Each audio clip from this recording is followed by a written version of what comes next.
Hi, friends. We are so excited to be here. Welcome to the launch party, technically, for The God Who Stays. Matthew West, congratulations. Thank you. It's a party with two people. Party. It's a two-person party. It's a two-person party. Well, we're having a great time. And everybody, all of y'all. yeah.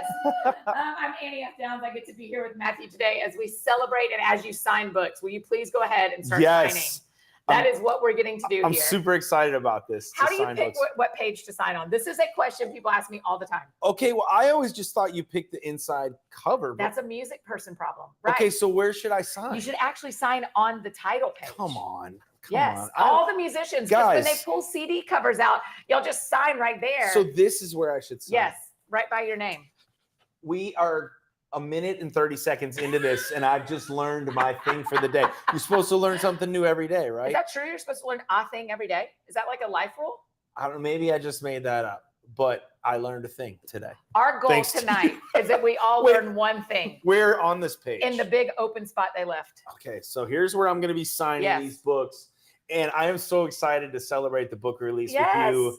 I asked you to do this with me because you're one of my favorite people to talk to. And I just had so much fun as a guest on your podcast. Yes. And a lot of people might not know, but we get to connect in lots of different ways because my podcast, the geniusly titled Matthew West podcast, the Matthew West podcast is part of your podcast. Yeah, it's on the That Sounds Fun network. Exactly. Yeah, so which is awesome. Getting to be on your podcast to talk about the book the other day was such a joy. Oh my gosh, people are losing their minds about that episode, but they're losing their minds about the episode because of what's in this book. We're going to talk about it tonight. I'm so excited about this book, and I'm so nervous too.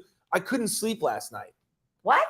I couldn't This is sleep. your seventh book. Why couldn't you sleep last night? Well, I thought at first it was because of my daughter, who has a new boy that she likes. And I was like, that's stressing me out. He wasn't in my house at the time, but he was earlier. Right. And so I was then you like, were working maybe through that's got me. And then I realized, I'm like, no, my book's coming out. It's like Christmas Eve, isn't it? It is like Christmas Eve. I know. You can sign wherever you want. Well, how many books have you written? A few, like you. I mean, this is number 7 for you. Lucky number 7. Well, by the way, if y'all want one of these that Matthew is signing, you go to premiercollectibles.com/stays. There's a link you can click right here. But one of the reasons why I also wanted you to be here is because you talk about the importance of celebration. That is your book. That Sounds Fun. Yes. I mean, you know how to celebrate and chase like the fun, like, hey, let's embrace the good and fun things in life. So I don't do that very well. Yeah. And I wrote about it in the book. And so sometimes I'll put out a book or a record and maybe I'm just too nervous to even really soak it up. Yeah. But like this was a labor of love and I'm so excited to share it with everybody. Yeah. So I want to celebrate it and you're going to help me learn how to celebrate. We're going to do it. How have you and Emily talked about celebrating it? Like when you do something like this, do you say to your wife, hey, we got to celebrate this? And she goes, let's go to our favorite restaurant. Let's go down the beach for the weekend. Does she have ideas? She's very celebratory as a person. Well, her first idea was for me to vacuum. So no, my girl. I'm just kidding. I'm kidding. She's like, congratulations. Could you go ahead and sweep the patio? No, that's a good, I just feel like we have kiddos and they're running us around like crazy that I think sometimes we'll just put the celebration kind of on the back burner. Yeah. But she celebrates me on Instagram. Like sometimes I'll read these things she posts about me and I'm like, oh my gosh, like she likes me. Okay. So maybe we'll go to dinner somewhere. Yeah, that's right. You say in the book, in your whole chapter on celebration, on the God Who Stays at the Party, that your nickname in college was Marty the One-Man Party. That was a nickname I had. Marty the One-Man Party? Yes. And there was Where'd you go to college for starters? Well, I went to the Harvard of Central Illinois. No, I'm just kidding. It was called Millikan University. Millikan. Yeah, it was not the Harvard of Central Illinois, but it had could be. It was in Decatur, Illinois. Okay. And why'd you pick that school? Because they let me in. I didn't know if it was like close to home. As he holds a book that he wrote. That he wrote all the letters. You knew them. This book has words, and words are hard. No, I picked it because I got offered a scholarship for music, and they had a great music conservatory. Oh wow! And but I also loved writing, like even while I was in college. Yeah. Like, high school was when I had an English teacher that said, "You have a real gift for words." Yeah. And then I kind of, with the songwriting and now the books, it's like, this sort of full circle coming together of Yeah. the different things that I've been passionate about for a long time. So Mhm. so yeah, I went to this school, and it was a small university, and I really wasn't a one-man party, but like one of my buddies called me that. So And then you were. and this whole book is really about how Marty the one-man party came to Jesus. No, but yeah, so I talk about in the book, every chapter is a chapter by chapter reminder of how God stays, Yeah. how he stays faithful, how he stays loving, how he stays patient with us. Yeah. Praise God. How he stays forgiving, right? Mhm. But then it also talks about different parts of the characteristics and what I've learned about God. And one of the chapters, one of my favorite chapters, is fitting for tonight. Yeah. We're celebrating the release of the book, and it's called The God Who Stays for the Party. Yeah. And I kind of dive into my difficulty. It talks about how somewhere along the line, Marty the one-man party became a little bit of a stick in the mud. Yeah. An Eeyore Christian, if you will. And it talks about Wow. why don't we celebrate? Why don't we have, I've got the joy, joy, joy, joy down in my heart. Where? Yeah. Right? But like a lot of times as a follower of Christ, am I really displaying that joy like Marty the one-man party would? So yeah. I talked about how you broke me. Not directly, Yes, indirectly I via was podcast. listening to your podcast. Yeah. And where can people find that, by the way? Oh, yeah. Wherever you love to listen to the Matthew West Show, just look up That Sounds Fun. And it is there as well. You would do, I think you took a summer off, or you're taking Yeah. But We you would used do an to, Enneagram summer. Yep. And so I was learning for the first time a little bit more about how I'm wired as a result of your podcast. And one of the things that I really felt called to, the Lord worked on my life during the pandemic. And this book was really written during the 2 years of the pandemic. And I would take these long walks when we were on lockdown, and I would listen to your podcast. Yeah. And you were interviewing all these different personality types. And I was learning, like, which one am I? Yeah. Who am I? What? Yeah. And it's like, imagine, I'm a little embarrassed to say that, here I am, like, I'm 25 years old. No, just kidding. Here I am, mid-20s. But like just kind of diving into like what my wiring is and why I am the way I am, and the unhealthy side of it and the healthy side. Yeah. Right? And so one of the things that I wrote about during the pandemic, as I was listening to your podcast, this is what I wrote in the book. I felt a little bit like an Eeyore Christian as a number three. Yeah. Like I came up with this idea of like if Eeyore had an Enneagram, like a Winnie, a pooagram, but talking about being a 3 and like where is my joy, and why do I like not celebrate the good things that are happening, but I just quickly look to the next mountain to climb. I don't stay for the confetti to fall. It's one of the things that I heard on your podcast. Oh my gosh. And so tonight is me forcing myself to let the confetti fall. But one of the things that I wrote that really set the tone for the whole book was I really felt God pushing me during this season when I had time to grow as a man of faith. Up until then, I had been doing a lot of work during the pandemic, right? We talked about this. We both work really hard during the pandemic to keep myself from being discouraged. I wrote 15 songs. I started a podcast. I started selling steak knives, whatever. But like all these different things, right? And this is what I felt like God put on my heart as I was listening to the podcast. It felt like he was saying to me, don't let this season pass without allowing me to work on you. Right. In other words, it felt like God was saying, I'm proud of you. You're working hard, my child, but let me work on you. And so this book was a process of me letting God work on me, kind of taking me back to the basics of my faith. And part of that was learning how to celebrate and know that he rejoices over me with singing, Zephaniah 3:17, right? I mean, I think my experience of reading this book was how deep you took it. I think a lot of people think, oh, if a musician writes a book, I mean, this is what we see across a lot of industries. If a musician writes a book that has a song title to it, this is going to be really shallow. Right. And this is like not shallow. This is like a really deep book. Yes. I take that as a compliment. It is a compliment. There's not a single picture in it either. No. It's not. There's a cool one on the back on your blue chair. No, you are kind of blue stealing on your blue chair, by the way. Well, I wanted to be like, you here. Can I just tell you? Yes, you like, can. Okay, tell me whatever you want. Do you know my song Truth Be Told? Yep. So you can't write a song like that and then... These are all signed for you guys. Nice, okay. But like writing a song like that kind of made me start to realize, like a lot of times as a songwriter, I wonder if you feel this way as an author or a podcast host, but I feel like, okay, now like, can I live what I just wrote?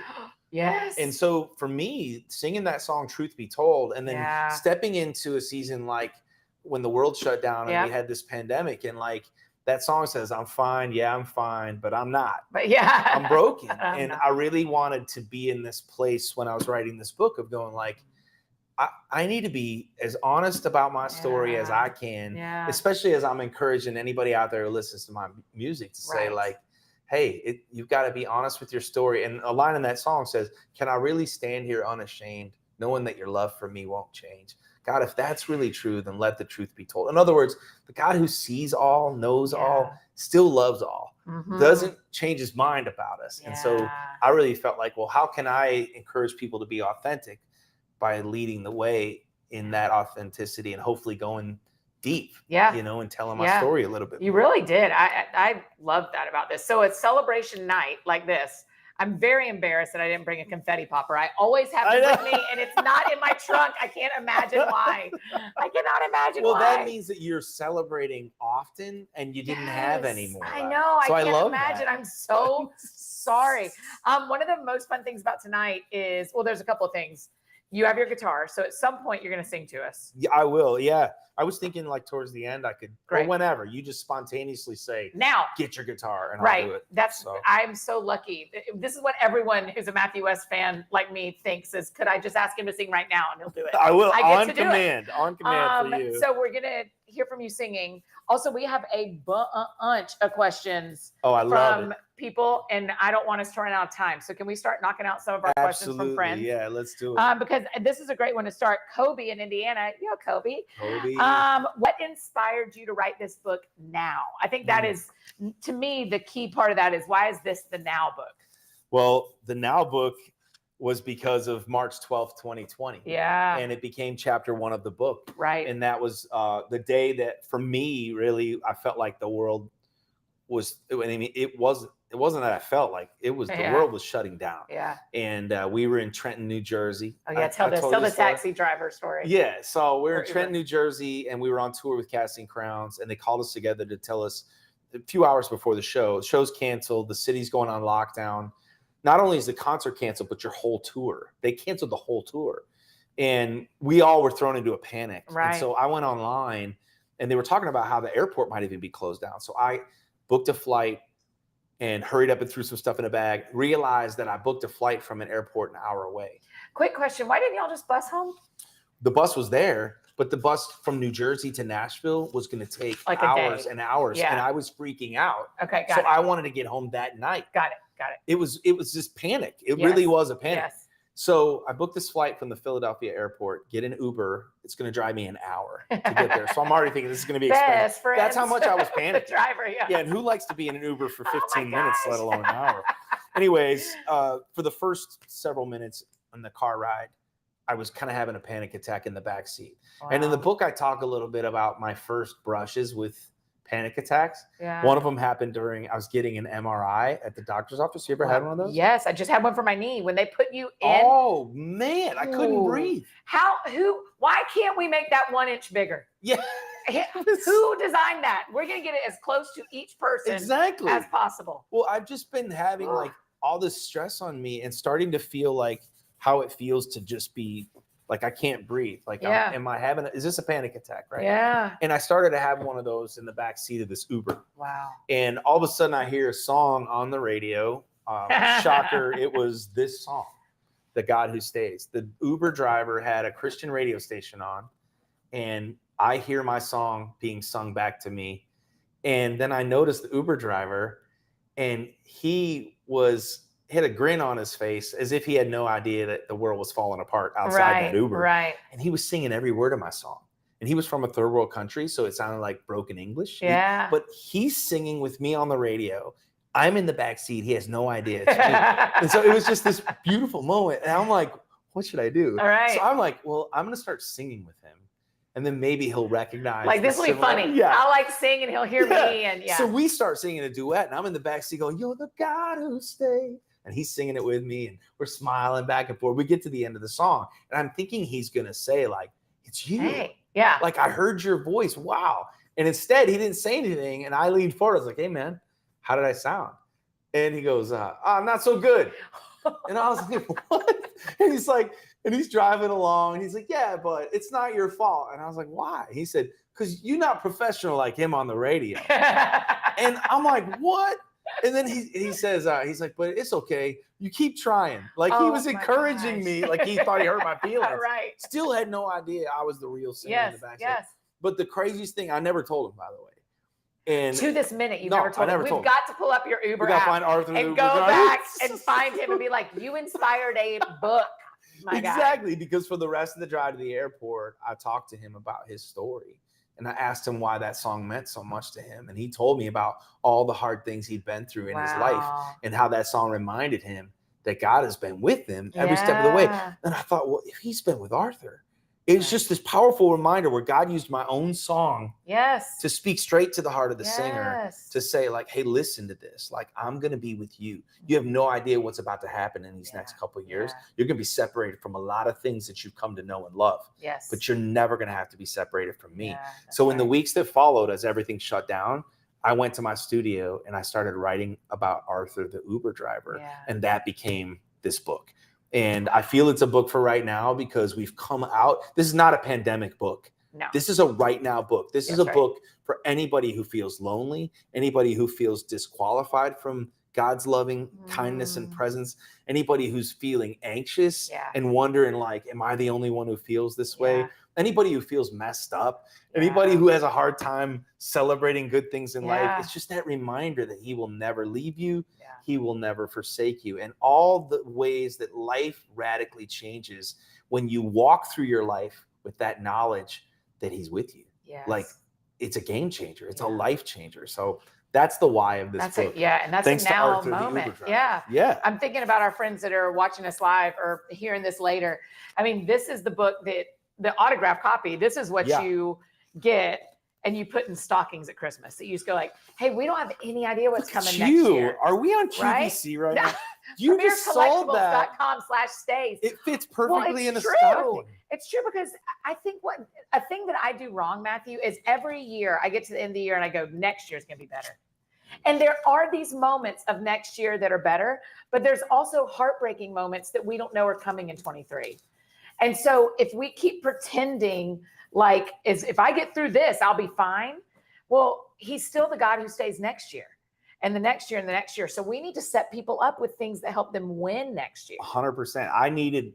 It turns out I needed a chapter by chapter reminder because I know the lies the enemy tries to play on my mind. That's the thing. He's so good at it. He has the same lies for all of us, but he's really good at it. But you're exactly right. It's the unknown that lies ahead of us. In fact, we were just talking before we went on the air. I was like, and I wonder what the illness is going to be this fall. Yeah, well, that's a terrible thing I to know. say. Who thinks like that? I do, right? Yes. But the unknown, and I'll tell you, like some of the stories, you have to live your life with your eyes open. I feel like as a writer, it's our jobs to have our antennas up and to see the beauty in the everyday stories, in the good, the bad, and the broken. Right. But the stories, like this book is chock full of stories, and some of them don't have a happy ending yet. Some of them are Julie, whose husband is a fellow cheerleader dad like me, and everybody got COVID and everybody recovered in his family except for him, J.O. And he kept getting worse and worse in the hospital. And we gathered together to have like a prayer vigil for him. And the mom called and said, would you lead it? And I'm like, yeah. A couple hours later, we had like 300 people gathered in this church. I brought my guitar. We were leading worship. We're just singing, crying out to God. And the pastor asked the wife, what should we be praying for? You know his situation. Tell us what to pray for before we do. She starts bawling and she said, I've done everything I can do. The doctors have done everything they can do. And she threw her hands up and she said, honestly, it's miracle time. Wow. It's miracle time. And so we started praying for a miracle. And I was humbled because in that moment, I don't know if I'm just pragmatic or whatever it is. My thought was to pray for comfort. Yeah. Not for healing. Yeah. And you know what? But I was emboldened in that moment to say, God, you're able to do this. Yes. Well, J.O. found his healing in the form of going to heaven. Yeah. We didn't see the miracle. Right. In the way we wanted to see it. Right. But I felt like that was important to put in the book to talk about like, Are you grieving? Yeah. Well, the Lord is close to the brokenhearted, Yes. and he saves those who are crushed in spirit. Yes. There's not a single unknown that lies ahead of us that is unknown to God. Yes. Not a single unknown ahead of us that's going to catch him off guard Mm-hmm. or derail us from the pathway that includes his presence. Yes. Right? Yeah, that's so, right. Those kinds of stories I feel like are important for us to all read, to know, okay, Yes. that's me, and Yeah. I'm thankful that he's with me. Yeah, that's right. And where I love the idea of part of being the God who stays is wherever I am, he's there. Yeah. Like he's going to stay near to me as such a gift. And I love how you write about that in here. Okay, let me ask you another question.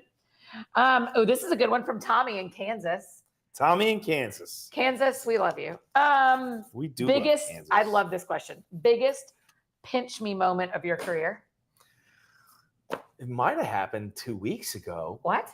I was at the Ryman Auditorium. Oh, you were there when you headlined the Is that Ryman. what you mean? Like pinch me moment? Yes. Like what is my life? Yes. Okay, so I've had so many of them, but I got to do my first ever concert at the Ryman Auditorium, and it was like this surreal experience. Yeah. Like just a historic night at a historic venue. Yes. That was a pinch me moment. Yes, I bet. One time when I was a kid, I was a huge pro wrestling fan.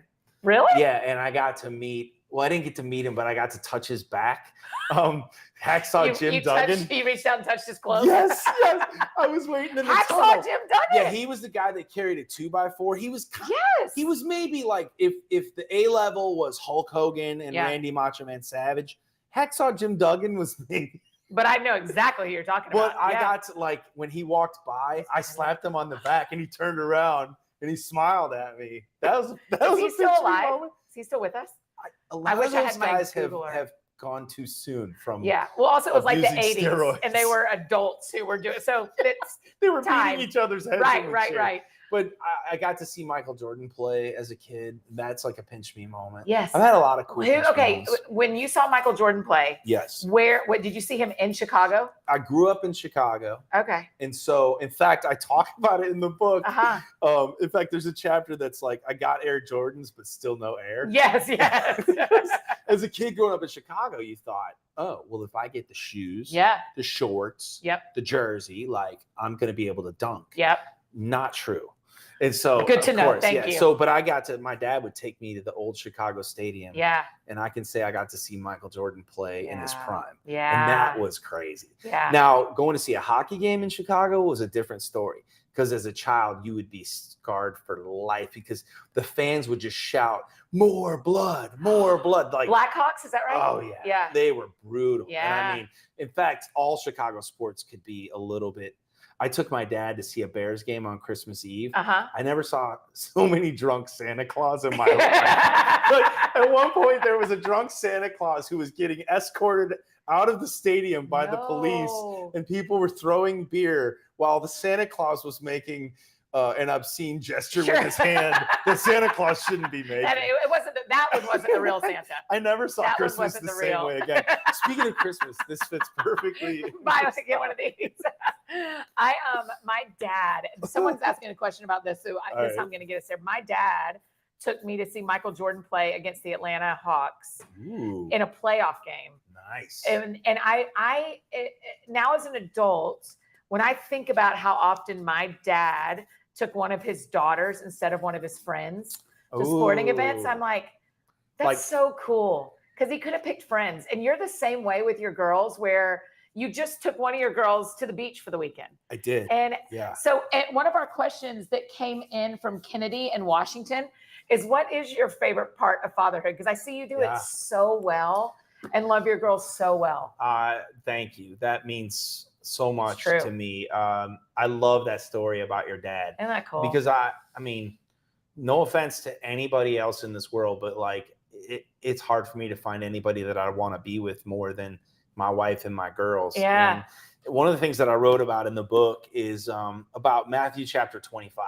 And it's funny. So I've had, like, in the career of a musician, and probably for an author, like, you want to get a best-selling book. Sure. As a podcast, there's milestones. As a songwriter or an artist, you want a number one song. Yeah. In the life of a recording artist, you know, I've always had these internal, like, measures of success that I really never vocalized before, maybe now, but like weird stuff like I'll know I've arrived and I'm not a one-hit wonder when the label wants me to make a Christmas album. Isn't that weird? Yeah. But I always thought that. And then You're when like, I "This made is it." one, Yeah. and guess what? When I made one, I still felt like, oh, it could end at any minute. So then it was like, well, what if someday they want me to make a greatest hits album?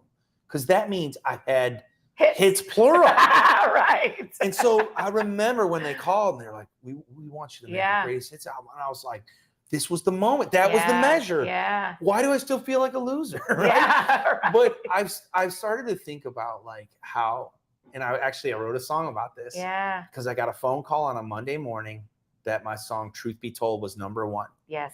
And that Monday morning phone call has always been a dream. Like anytime I got that call, it's like, oh, I can't wait for that call. Is that so? I don't know the music world well. Monday That's when it happens. Monday mornings is when you know the charts from the week before. Yes. And your record label calls you, or maybe it's a FaceTime call. Yes. And it's like, here it is. You've got the #1. Yeah. And then there's that letdown because what you thought would make you feel validated, dude, shocker, doesn't. Not what you thought. It doesn't. You know what that feeling is, right? Oh, we had this conversation today at work where I said, what do I want? We can't even identify why I'm having this feeling because there isn't even an answer to what I want.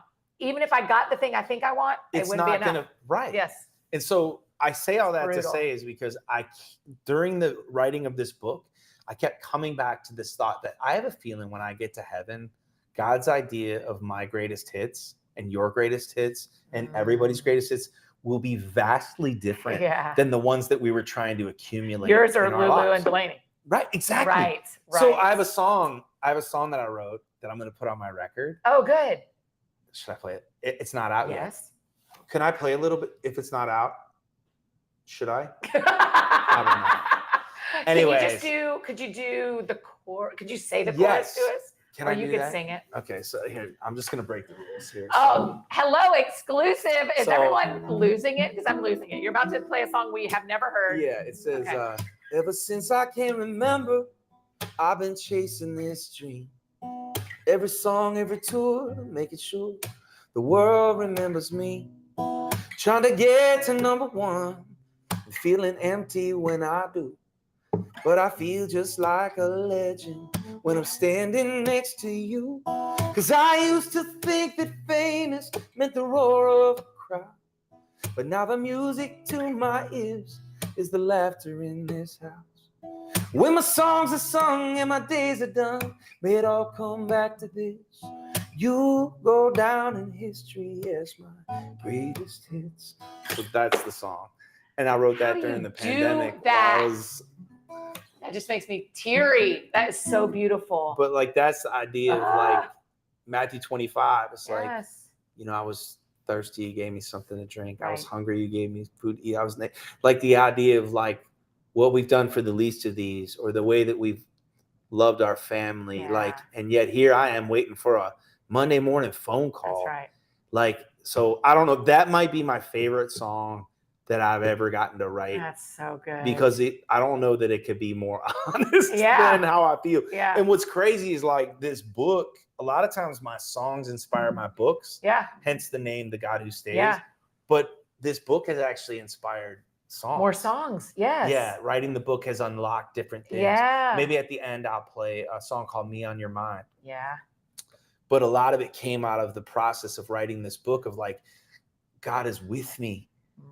That means he's mindful of me. One of my favorite themes throughout the book is in Genesis, where it says God went looking for Adam and Eve in the cool of the day.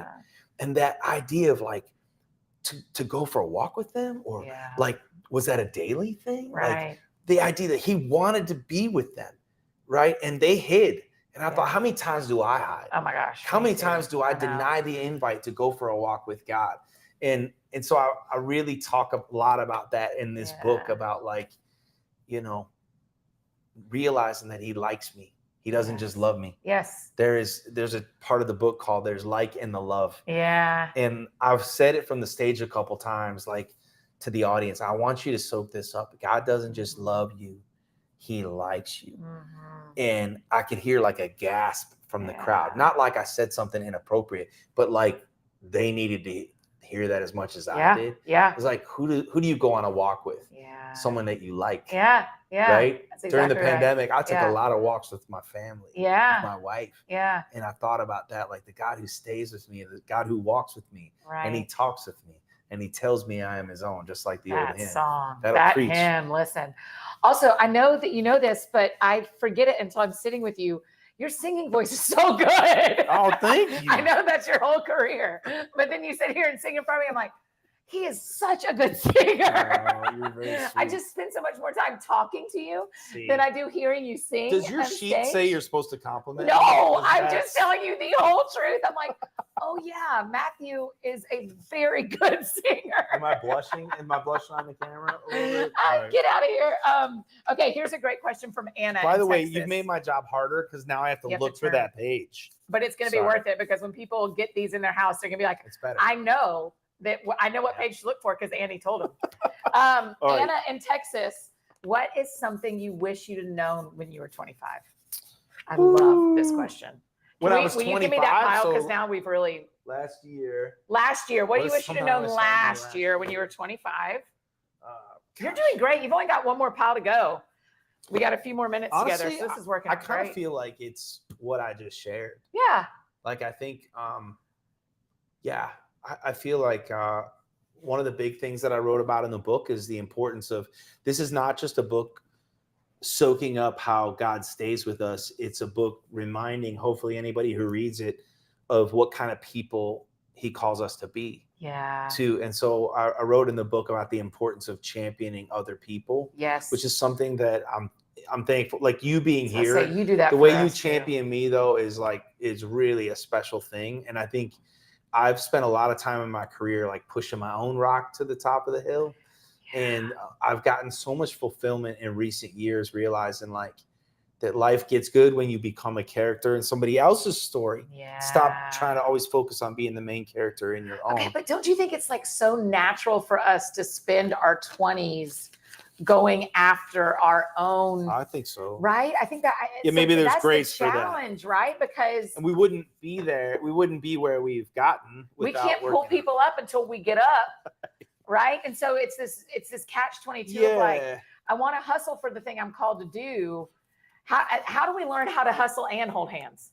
Right? How do we go hard after the thing we're called to and bring other people along? Well, what do they say about like thinking of yourself less? Like, yeah, humility is not thinking less of yourself. It's thinking of yourself less. We should have written that. That's a good quote. That quote, Matthew West, Annie F. Downs. It's like Michael Scott. Who he quotes people and it's then probably like legit Mother Teresa. We're like, we probably said it. It's probably does. It's probably does. But like, I mean, I think there's that too. It's like maybe it's less about championing other people and their aspirations and just like, am I a jerk? Yeah. No, I or think am I right, though. like how many bridges do I burn because I'm like blazing a trail on my own and burning trails along the way? Yeah, right. Burning bridges, you know. Someone told me a long time ago. So I've done this. My full-time job has been in this world for a decade, and so I'm still pretty new compared to a lot of y'all who've been doing this like for your lives. But a friend of mine said, every time you're jealous of someone else, share something they've made. Oh. And so anytime you see me sharing about me, it's because I'm jealous. No. But I thought that is such a great way of like be intentional. Yeah. Push do the against opposite. It. Yes. Yeah. And I think that's what you're saying when you're saying championing others, which you're so good at now.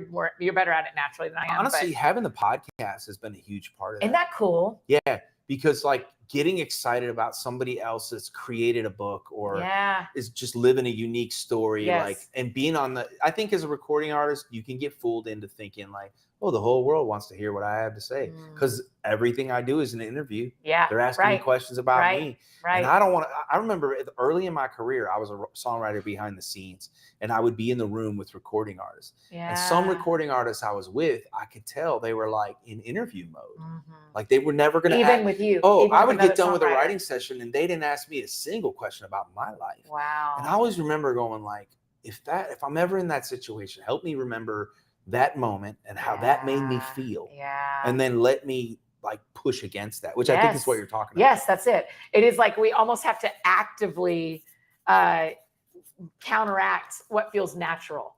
Well, and another component of that on maybe even a deeper level, and I talk about this in the book, is how we can be the people who stay and not give up on other people too, Yes. right?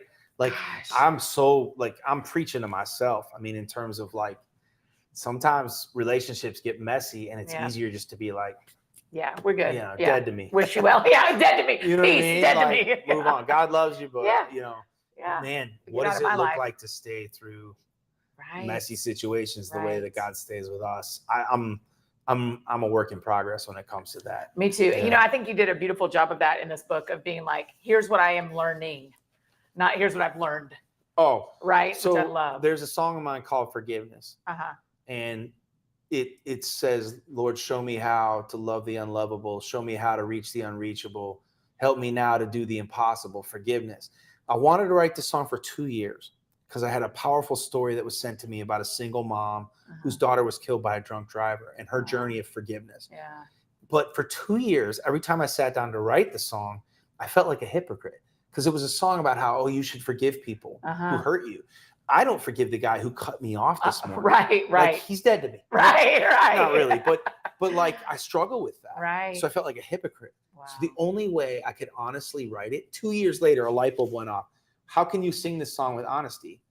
Sing it as a prayer. Ask God to help you. Wow. And I thought, what if I approached my whole life that way? Yes. What if I approached every song I write, every book I write is going, not, hey guys, here's how you should do this, because I am not the expert. Yeah. I'm exploring the human condition. Yes. I'm exploring the process of a story that's still very much a work in progress. Yeah. And maybe, like you said, what were you saying about how can we hold hands instead of and hustle and hold hands. Yeah. So like maybe it's about holding hands and saying like, let's figure this out together. Yes. Let's go to God's word together. Yeah. Let me show you what God's showing me. Yes. And so much of my ministry now is like, here's a devotion, here's a book, here's a song. And it's none of them are going to say, I figured it out. Yeah, that's now, right. I have figured out he's the way, the truth, and the life. That's right. He will never leave us. And he will, there are things I know for certain. That's right. But as far as me living a certainly perfect life, that ain't possible. Nah, right. I think that it's one of the graces around the books we make and the records you make of going like,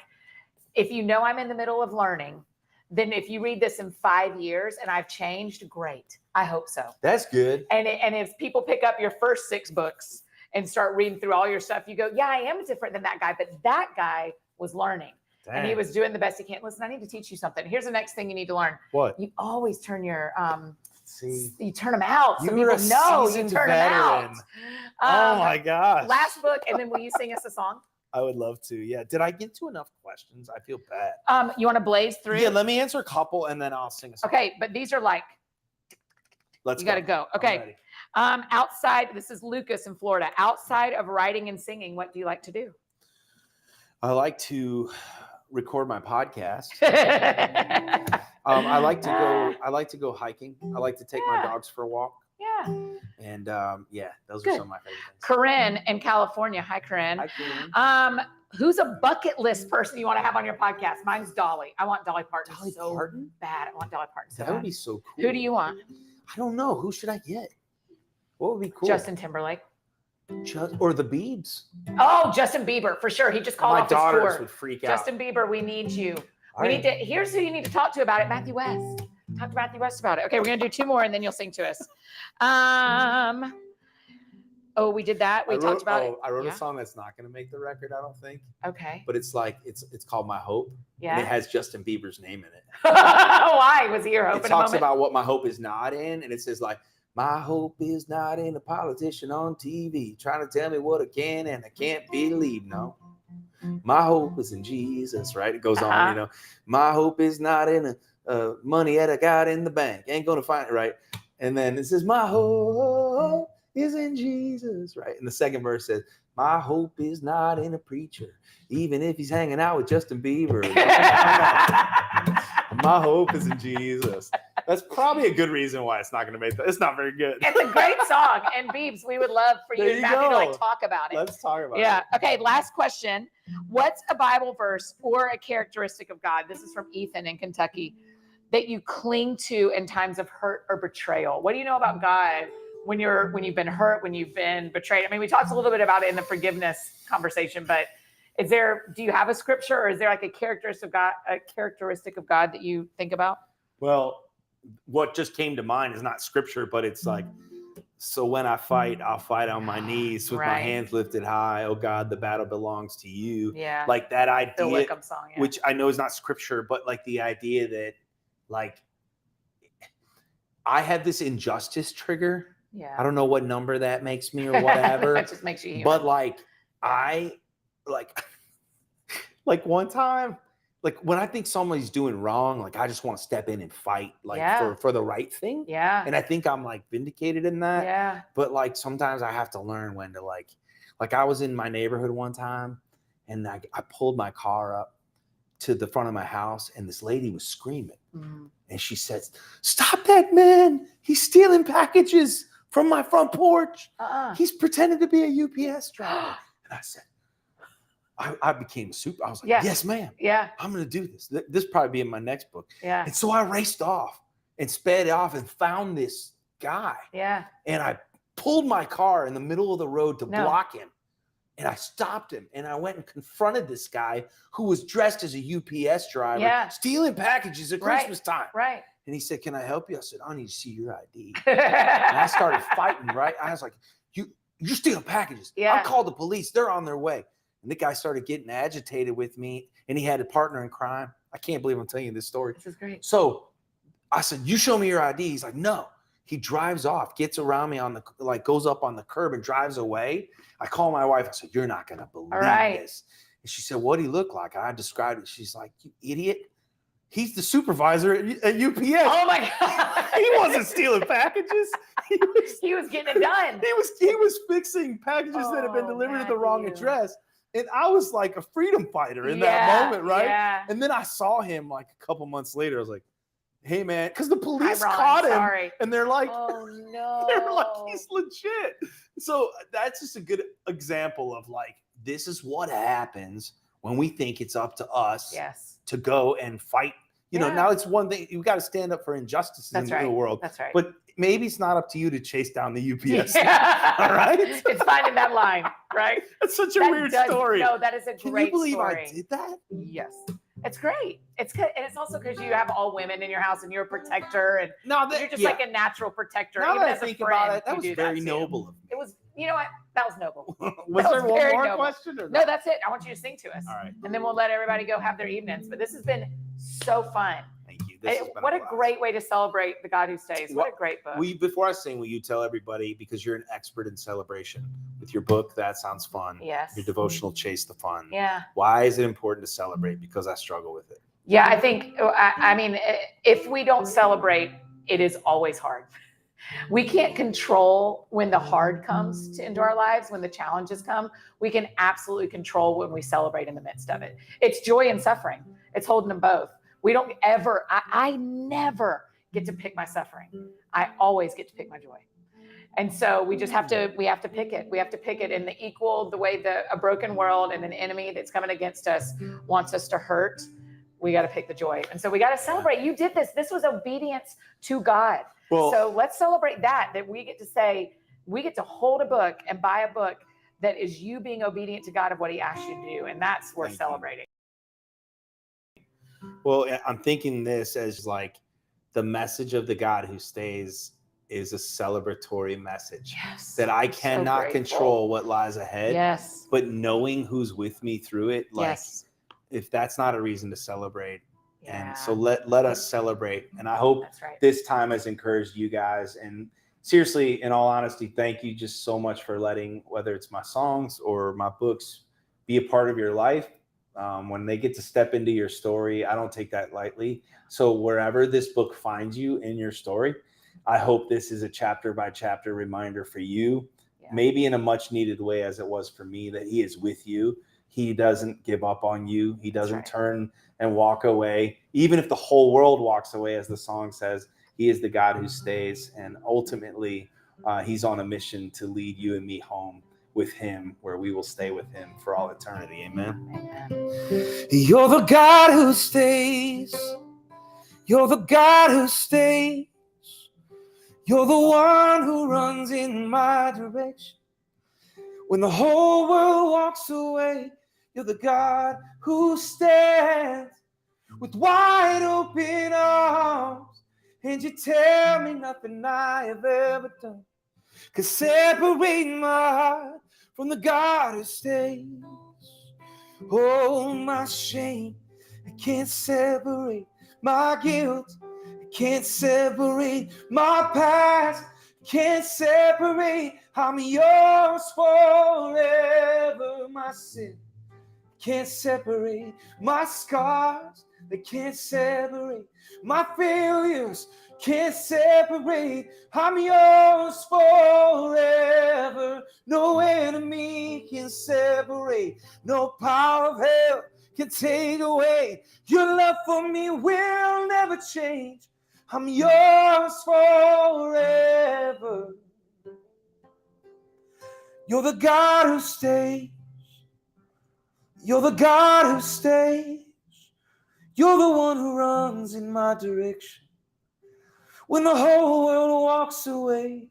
You're the God who stands with wide open arms, and you tell me nothing I've ever done could separate my heart from the God who stays.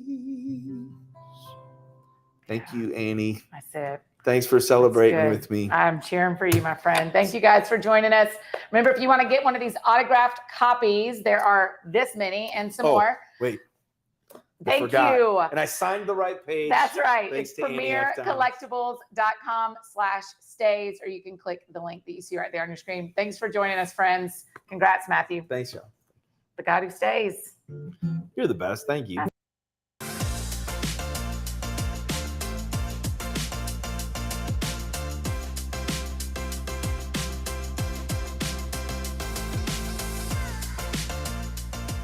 Hey, this is John Acuff, New York Times best-selling author of 7 books and someone who's done a live signing. If you like the one you just watched, make sure you check out our YouTube channel. It's full of amazing authors having great conversations and signing books for viewers just like you. So make sure you subscribe, and thanks for watching today.